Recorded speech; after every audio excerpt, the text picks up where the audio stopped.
You might be at home preparing your Sunday brunch this morning. You might be telling your children not to play with their food. Well, new research says that actually playing with food can help children overcome food fears and very often encourage them to have a more varied diet. Well, here to talk to us about this now, we have Nicole Freeman from the Kids Kitchen, along with Sophie and Ben. Good morning. Good morning. So how can playing with food help children? Well, I think food is so tactile. It's really important that we touch it and feel it and smell it, and that's the kind of thing that I encourage the kids to do at classes.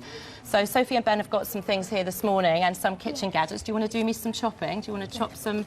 I don't know what you want to chop. You've got a whole selection here. What could possibly go wrong? Live television, children and knives. Do be very careful. Well, that's the thing, Nicole, isn't it? Some parents will be worried about this. So these are what Ben is grating, and these are really good graters. Everything we use is regular adult kit, but it's important they use it in the right way. So I use flat graters rather than the traditional graters, so they're less likely to be grating their fingers. And what Sophie's doing here, you can do a bit of grating there as well, is she's chopping with these. So these are standard size knives, but they're actually lettuce knives, so they're not really very sharp, but they really teach kids good habits, and we do teach them. Shall we show? Oh, that's okay, you can grate that. Do you want to show how we would pass the knife? So if I pop that down, how would you pass that knife back to me? Oh, well, really good girl. So I will hold the handle. So we just start teaching them really good habits, and that's the important thing. The more they touch, you'll see that they... Well, they put that one down. Let's have a little go with the apple. Ben, I want to ask you, you're 8 years old, and I can see you're handling there a lemon and lots of fruit and veg. A lot of children don't like fruit and veg, do they? How has food preparation, getting involved in the kitchen, helped you to eat more of those things that a lot of kids don't like?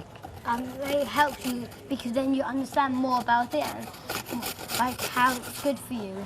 And then you encourage you chopping with this to eat it. Let's put this here. Eat a bit more. Is it less scary then if you've made it yourself? Because I suppose some parents present their children with some vegetables they've never seen before and they don't fancy it. Whereas if you've been chopping up your carrots and your apple together, then you know exactly what you're eating. Yeah. So it helps you to like know what you're eating. Brilliant. So Sophie, how do you help Mummy and Daddy at home with their cooking? I help them I help them cut it up. Like, I always cut my carrots up. When I even want a carrot, I always cut it up with a grater. Very good. So you're always using the equipment in the kitchen and helping? Yeah. Nicole, a lot of parents will be familiar, and I've been through this in the last year, when it comes to weaning. There's now a big school of thought about baby-led weaning, where you let your child get messy, and it absolutely horrifies me, and the kitchen gets turned to complete pulp.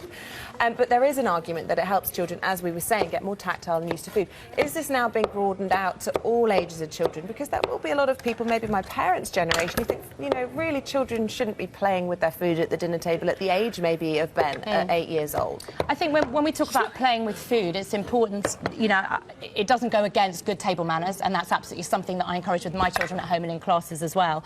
But I think, you know, being able to be silly with food takes away that fear. I think a lot of us are too worried about being very clean and tidy at home. Cooking with children is messy, it is slow, and it's a bit frustrating, as many things are with younger children.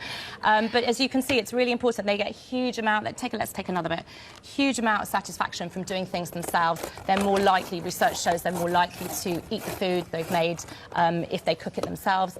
There's that amazing sense of, you know, satisfaction, and they are more likely to try it. And we do sort of do silly things. I mean, you can see here they are using, you know, regular kit very safely. These are lovely. These are Metzalunas, so when they're two hands, I can see your face, but when your two hands are here, you know that by definition they can't do anything wrong because their hands are away from the blade. So, you know, we're just using normal stuff that you would have in your kitchen. But I've brought in something like this today to show you. So things that children wouldn't typically make up, exactly. So this is beetroot, and as you can see, if I've sort of, it makes lovely little nice colour. It will dye my hands red. And what you're going to show your makeup now. So this is some of the things that we do to play with food, for example. What are you going to do? That's it. So we're going to give ourselves a nice... Oh, very smart.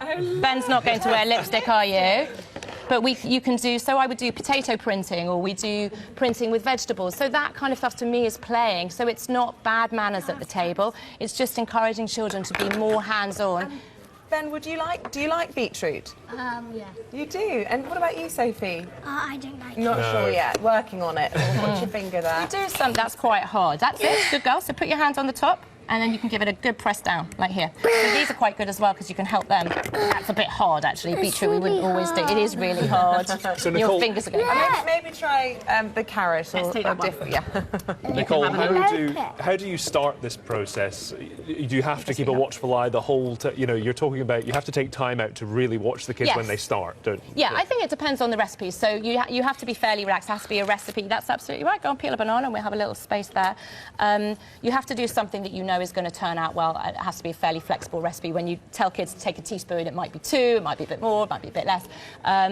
But yeah, absolutely. Just a kit that you know that is safe, watching them, teaching them the right thing. So Ben, that's a little bit big to do in one go there. So what I would do, can I just borrow that back? So for example, I would grate that, but if the kids were chopping that, I would chop that in half and give them a little piece like that to start with. And we always cut on the flat. So show me, you know how to do that. So we put that down exactly so it's not moving, it's not wobbling like that. They're very simple tips and techniques that you can do at home. Anything that gets children to eat more fruit and veg in this world of childhood obesity must be a good thing. Nicole, Sophie, Ben, thank you all for coming in this morning and inspiring us. Thanks very much indeed.